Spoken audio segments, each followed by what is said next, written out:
Presyo kan prutas sa syudad ni Naga nag-aumento na pirang aldaw antes ang bagong taon. Uyan report.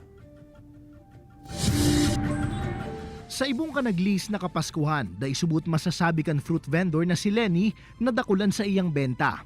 Mate niya kaya subot ang pagtitipid kan mga parabakal. Dati noon nauubos. Ngayon, pag Pasko, ang expectation, bibinta. Ano lang ang tao? Tipid talaga.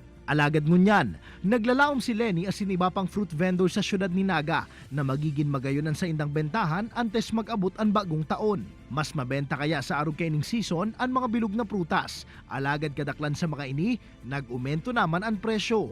Para lang ka talaga ang kapag nag-arabutan. Paano po? Ko yan, mas sa biyahe da kaya. Kabali sa mga nag-umento ang presyo, iyo ang mansanas, peras, orange, pomelo, kiat-kiat, grapes, pakwan, kiwi, aranghita, mangga, pinya, batag, asin tapayas. Sigun sa mga paratienda, normal sana na maglangkaw ang presyo kan prutas antes ang bagong taon. Saro pa kaya sa rason, iyo ang kakulangan subot kan supply na hali sa ibang probinsya.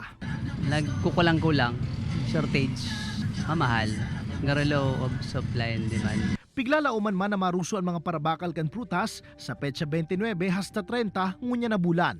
Kaibanan si Gerald Gandia, Jesse Cruzat, Balitang Bicolandia.